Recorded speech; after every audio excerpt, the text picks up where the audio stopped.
Book The Man Who Saw Time. Raimundo Filho. Dedication. Page 3. For Enki, the man who saw time pass like an infinite river, who carried the weight of millennia on his shoulders, who loved intensely and lost everything over and over again, but never gave up seeking the light at the end of eternity. This history is yours.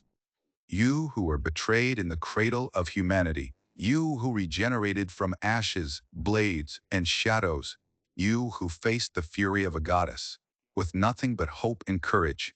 May these pages be the mirror of your journey, and that at the end of it, you will finally find the peace that time has denied you for so long. With eternal admiration, the narrator who dared to tell your story, the shadow that awaits Gobekli Tepe, 10,000 antichrists. Night fell on the stone hills. Like a cloak of obsidian, the cold wind from the plateau carried the smell of freshly turned earth and the distant echo of deerskin drums. In the center of the circle of gigantic monoliths, T-shaped pillars, carved with foxes, scorpions, and birds of prey, bonfires crackled, casting dancing shadows that seemed to take on a life of their own. Enki watched everything from afar, crouching among the thorny bushes. Her light brown hair, long to her shoulders, swayed slightly in the breeze. His dark green eyes, deep as ancient ponds, followed the movements of the hooded priests. He was just a hunter, called by the elders for reasons he did not yet understand. He was about 40 springs, with fair skin marked by the sun and the scars of hunting. But something about him seemed older than the hills themselves. The priests murmured in a forgotten language words that made the air vibrate. In the center of the circle, a stone altar awaited. On it, engraved symbols, intertwined serpents, 7 pointed stars, a female figure with outstretched wings. Lilith the first, the mother of shadows, the one who had been cast out of the heavens and embraced the earth with fury and desire. She was there, not visible to ordinary mortal eyes, but Enki felt a heavy presence, like the weight of a storm before thunder. A shadow, darker than night, hovering between the pillars, watching her eyes, if she had eyes at all, burned with curiosity and distrust. Lilith knew something was wrong.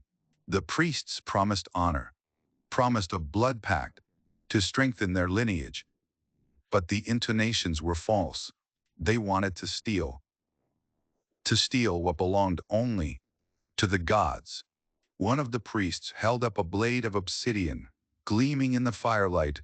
Another scattered dried herbs over the coals, releasing a thick, sweet smoke that spiraled up to the stars. The circle closed. Enki was called to the center. He advanced, barefoot on the cold earth, his heart beating strongly, but without fear, just an old curiosity, as if she had already lived that moment in dreams of lives that were not yet hers. Lilith approached, unseen, but so close that Enki felt the air cool around her. An almost inaudible whisper brushed his mind. They lie. They betray. And you will pay the price. The priest began the final song. The blade descended, and in the shadows beyond, the circle of light, Lilith waited, not with the patience of a goddess, but with the fury of one who had already been betrayed. Once, and now would be betrayed again. Time was about to gain a new prisoner, and she, a new eternal prey. Chapter 1. The Forgotten Ritual Gobekli.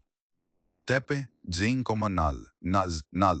The wind cut through the plains of Gobekli Tepe like a sheet of ice, carrying with it the smell of damp earth, burnt herbs, and the dried blood of animals sacrificed days before. The sun, already tired, dipped into the horizon, painting the sky in shades of rust and purple. as if nature itself sensed what was to come. The giant stones, carved with time-defying symbols, stood like silent sentinels, witnesses to a knowledge that humanity was not yet ready to comprehend. Enki the hunter walked between the pillars, bare feet, feeling every irregularity of the sacred ground. He was no ordinary man. Since he was a child, his dreams were visions, cities that did not yet exist, towers that touched the clouds, machines that fly like birds. But today the air weighed differently. Today he felt that something was about to change forever. Why me? Enki thought as he watched the shadows dance around the fires. Why did you choose me for this? He knew it wasn't a random choice. His blood carried the memory of generations, a lineage that goes back to the first clans that poor inhabited the margins of the Rios. His grandfather, a shaman, had told him stories about the chosen ones, men and women that in times of great need, they were called upon to seal pacts with forces beyond human comprehension, but they never told him that they would be theirs. A figure emerged from the shadows, wrapped in a cloak made of wolfskins. It was Yornamu, the oldest priest, whose eyes seemed to contain centuries of secrets. His face, marked by scars, rituals, was a mask of seriousness. He didn't smile. He never smiled.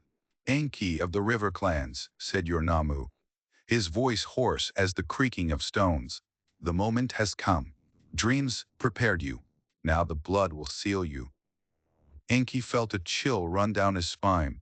He had known Yornamu since he was a child, but he had never seen him so serious, so distant. What do you plan to do to me? Asked Enki, trying to keep his voice steady. Namu reached out, revealing a stone bowl filled with a thick, dark liquid, blood mixed with ashes. You will be the bridge, Enki, the guardian of knowledge that cannot be lost. Knowledge? What knowledge? Rudnamu did not respond directly. Instead, he pointed to the surrounding pillars, each of them engraved with symbols that seemed to pulsate the light of the flames. Those who come after you, they will forget where they came from. They will forget the gods who created them. But you, Enki, you will remember. Enki felt a knot form in his stomach. He didn't want to be a guardian. He didn't want to be a bridge. He wanted to hunt, to live, to exist without the weight of a destiny he did not choose. What if I refuse? Asked the challenger. Yornamu looked at him with an expression that mixed pity and determination. Then others will come. Others will be chosen. But you, Enki, you have already been marked. Dreams have prepared you. Blood will call you. Enki looked at his own hands as if he hoped to see in them the marks of an inevitable fate. He knew that Yornamu spoke the truth. Ever since he understood himself as a man, his dreams were full of visions, cities that did not yet exist, people who had not yet been born, whisper secrets in languages he did not understand. And Lilith? Enki asked finally. What does it have to do with it? Yornamu hesitated. For the first time, Enki saw a glimmer of fear in the priest's eyes. She is the key, replied Yornamu finally. And the price? Enki moved away from the priests, seeking a moment of solitude among the stones. He needed to think. I needed to understand. They're not telling me everything, he thought, as he watched the stars begin to shine in the sky. No one ever tells everything. He remembered the dreams. Always the same. A woman with black wings, eyes red as embers. A voice that echoed like 1,000 furious winds. Lilith. She was not a benevolent goddess. She was not a protector. It was something older, something that the priests feared, but still sought to control. They want to steal it, Enki suddenly realized. They want to take something from her, something that doesn't belong to them. He felt a rush of nausea. I didn't want to be part of it. I didn't want to be an accomplice in a betrayal against a force that not even the priests fully understood. But at the same time, he knew he had no choice. When Enki returned to the Ring of Fires, the priests were already assembled, his leather masks painted with symbols he didn't recognize. Your Namu followed him with his gaze, as if